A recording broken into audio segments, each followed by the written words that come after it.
Hi there. In this video we're going to consider who were the saints and sinners, the forgotten losers and the undeserved winners on the Cheddar Valley Railway. First up, the Bristol and Exeter Railway. Originally, the company wanted to help the fine people south of the Mendips get a branch line we'll call Route A, from Bleedon near Weston all the way to Wells. With one application rejected, they planned to assist in renewing parliamentary powers for its construction. However, the Somerset and Dorset Railway Company, whose turf this was mainly on, prevented it by sneakily pushing through a counter-proposal, Route B we'll call that one, and managed to get Parliament to pass their route the following year, putting an end to Route A. The two companies had been previously working very harmoniously together, so they weren't going to fall out over this. In fact, the Bristol and Exeter Railway and the Somerset and Dorset Railway agreed that from now on they would abandon any future schemes encroaching on each other's patch. So a turf war was avoided. It's a shame really, because Line A would have been so much easier to construct, right on the level. However, Line B had all sorts of technical problems, so lots of engineering problems, namely these Mendip hills. You couldn't go over them, you couldn't go around them, you'd have to go right through them. So the Somerset and Dorset pulled a masterstroke, retained the monopoly in their area and got rid of a rail line they didn't even want in the first place, and so became the undeserved winners. Only time would tell if the Bristol and Exeter Railway would get a return from their investment. The fine people from Wells to Axbridge seemed happy enough though. Those really popping the champagne were Woodborough, Sanford and Banwell and Congsbury.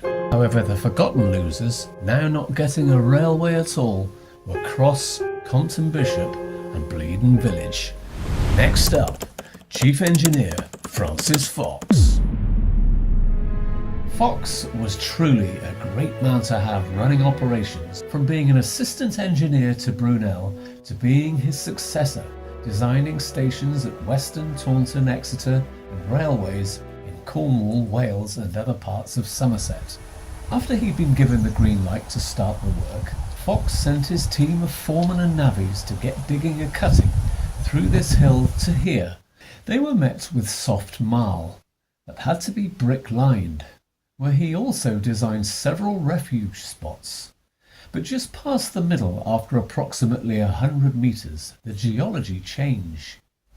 We passed through what the Bristol Mercury called the most formidable portion of the whole undertaking, a heavy cutting through hard limestone rock, where we see pickaxe marks from the navvies.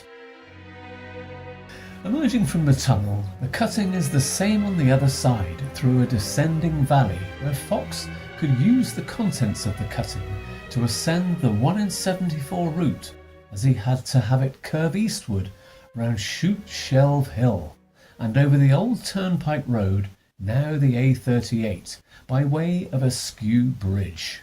Hard to imagine now, until we superimpose Congsbury's old straight bridge in its place, to give us some kind of idea to the kind of issues our engineer had to solve constructing a railway line through the Mendips. Francis Fox prioritised work on the cuts around the tunnel for the sheer volume of material that could be pulled from it. He knew that if he could get a track laid as soon as possible, then acquire a light engine, he could also be more labour effective, taking stone away and bringing materials in large quantities. But there was one huge problem. The Highbridge Wharf was the nearest the engine could get to here. It was 9 miles away. Next up, those incredible horses. I've taken a little trip to Highbridge to talk about the amazing things horses did for the Cheddar Valley Railway. It's a story that has been forgotten, but here on the banks of the River Brue, things remain the same slightly downstream.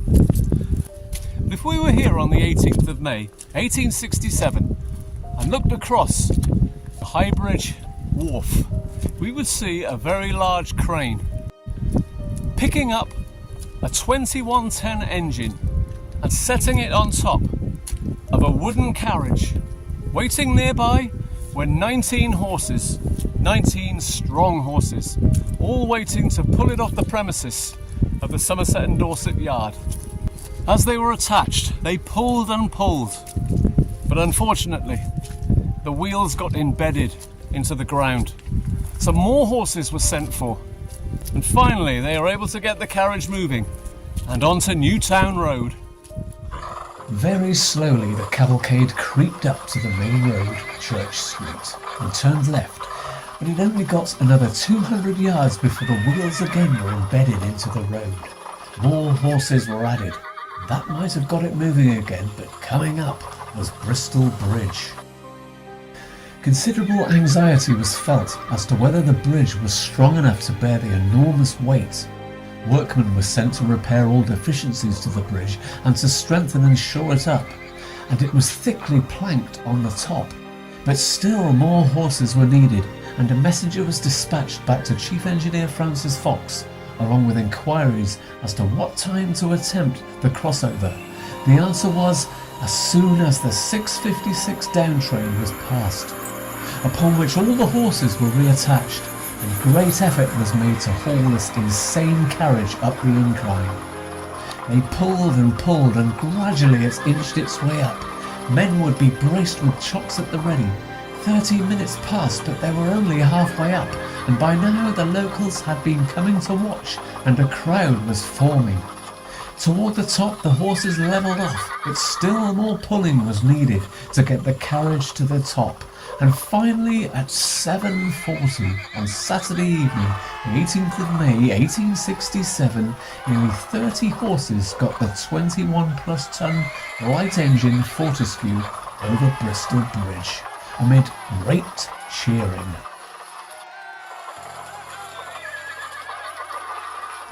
Easing it down the other side was also incredibly difficult, as to not let it free fall. Once down that road, it was pretty flat, and it is better known today as the A38. So the road passes a pub that's still there called the Fox and Goose.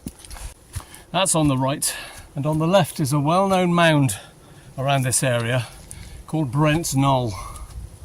And I'm walking up Brent Knoll now so that we can get a little bit of an aerial perspective of the route. This gives me a minute just to tell you a few more things. On the 18th of May, when all this happened, sunset was 9 o'clock. So at the time they went over the bridge, it was 7:40. Now they had an hour and 20 minutes. They wouldn't want to be walking in the dark. So in those hour and 20 minutes, the cavalcade settled down at the base of this Brent Knoll.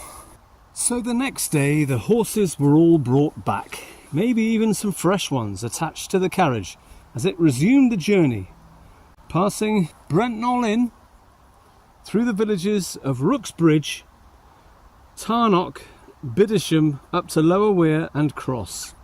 In the distance we can see Axbridge, and we can see round about where the route goes round Shoot Shelf Hill and toward the tunnel. This is where an eyewitness, a young lad, John Fursden, saw it arrive.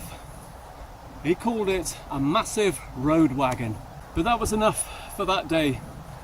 The following day again, it was the biggest test of all of the journey, because the carriage had to go halfway up the Mendips now, and right where it got to the embankment, where some track was laid, crane, probably a steam crane again, was acquired somehow to pull Fortescue up and onto the rails. But to me, it's all about the horses. The horses made that happen. In 1867, there was no other way to get such a big carriage along a road 9 miles away. They really do need to be remembered. Next up, the navvies. Before a shovel or pickaxe was even wielded, there was this, the turning of the first sod by the wife of Winscomb's vicar, Mrs. Yatman, at a ceremony on February 26, 1867, on that part of Shoot Hill called Axbridge Common just outside the borough. And after some speeches, 3 cheers were given to the Bristol and Exeter Company, the contractors, and the navvies. It was estimated that construction would take 2 years. Opening day was 2.5 years later, and as the building of Cheddar Station was being scheduled for another 9 months, Axbridge hosted most of the celebrations. At the nearby church, bells rang forth merrily, and the fife and drum bands stationed on the platform struck up a lively tune. The navvies were mentioned very positively in all the speeches given that day. It was said they had conducted themselves in a most respectable manner. This thanks in the main to Reverend Berkeley, who was appointed to labour and devote his whole time to the workers employed on the line. In those 2.5 years, a small temporary town was established in a field in Wells. With a high reputation for crime, problems were surprisingly low. However, it was inevitable there was some kind of law breaking. Newspapers reported various minor offences, from the son of one navvy scrumping apples to another charged with poaching and another mugged by 2 of his workmates for his watch and wages. But the worst incident by far has to be the murder of George Cornish in the Campfield Wells, where local lads William Bisgrove and Robert Sweet were responsible and later found guilty and sentenced to be hanged at Shepton Mallet Prison, but later reprieved. The funeral had 30 of the deceased's comrades follow the coffin to the grave in white slops, black trousers and neckerchiefs. Cortege attracting considerable attention passing through the streets. Navvies have always had a bad rap, but I want to pay tribute to all the navvies that work so hard on this line. I think we forget about that sometimes. We ride on trains, go through tunnels, cuttings, up and down the country, to stations built by our forerunners. Yes, they were paid, but their back-breaking work means today we just have to turn up, get on the train, sit back and enjoy the view. As we get to the edges of Cheddar, we pass a sports ground, to a lane ending at the old station, now the site of Wells Cathedral Stonemasons Limited, and the kind young man in there allowed me to take a snap or 2. Gone is the impressive building with the skylight roof, but still up and being repurposed are the station buildings. If you've enjoyed accompanying me on these adventures, please click on this next one for more fascinating stories while walking the footsteps of my little corner of southwest England.